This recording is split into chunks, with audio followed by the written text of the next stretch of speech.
چلیے قرآن کی ایک ایسی حیرت انگیز پیشین گوئی کے بارے میں جانتے ہیں جسے جھوٹا ثابت نہیں کیا جا سکا۔ قرآن نے اسلام کے ایک بہت بڑے دشمن کا نام لے کر اسے بے نقاب کیا، وہ بھی اس کی زندگی میں۔ اور سب سے عجیب بات، وہ برسوں تک قرآن کو غلط ثابت کر سکتا تھا لیکن اس نے کبھی نہیں کیا۔ 1400 سال پہلے، نبوت سے بھی پہلے، پیغمبر اکرم صلی اللہ علیہ وآلہ وسلم مکہ میں الامین یعنی سب سے امانت دار کہلاتے تھے۔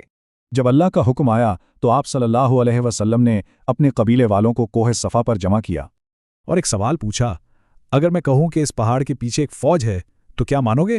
سب نے ایک ساتھ جواب دیا، ہاں، ہم نے آپ کو کبھی جھوٹ بولتے نہیں دیکھا۔ لیکن تبھی آپ صلی اللہ علیہ وآلہ وسلم کے اپنے چچا ابو لہب نے سب کے سامنے چلا کر کہا، تم برباد ہو جاؤ، کیا اسی لیے بلایا تھا؟ اس کے جواب میں کچھ ایسا ہوا جو پہلے کبھی نہیں ہوا تھا۔ اللہ تعالیٰ نے قرآن میں ایک پوری سورت نازل کی جس میں ابو لہب کا نام لیا گیا تھا۔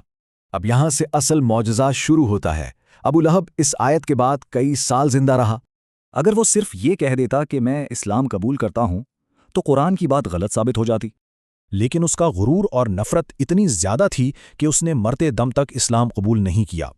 اور قرآن نے صرف ابو لہب کا ہی نہیں بلکہ اس کی بیوی ام جمیل کا بھی ذکر کیا، وہ جو نبی اکرم صلی اللہ علیہ وسلم کے راستے میں تکلیف دینے کے لیے کانٹے ڈالا کرتی تھی۔ اللہ نے اس کے لیے بھی ایک ذلت بھرے انجام کا اعلان کر دیا تھا۔ تاریخ گواہ ہے کہ دونوں کا انجام بالکل ویسا ہی ہوا جیسا قرآن میں بتایا گیا تھا۔ ابو لہب ایک ذلت کی بیماری میں بالکل اکیلا مرا، اس کی دولت اور طاقت کسی کام نہ آئی۔ اس طرح ان دونوں کی زندگی قرآن کی سچائی کا ایک جیتا جاگتا ثبوت بن گئی۔ یہ واقعہ ثابت کرتا ہے کہ اللہ کی نظر میں رتبہ، پیسہ اور خاندانی تعلقات کی کوئی حیثیت نہیں۔ یہاں تک کہ نبی صلی اللہ علیہ وسلم کا چچا ہونا بھی ابو لہب کو بچا نہ سکا اگر دل میں ایمان نہ ہو، کیونکہ اللہ کے نزدیک دنیاوی حیثیت نہیں بلکہ صرف خالص ایمان اہمیت رکھتا ہے۔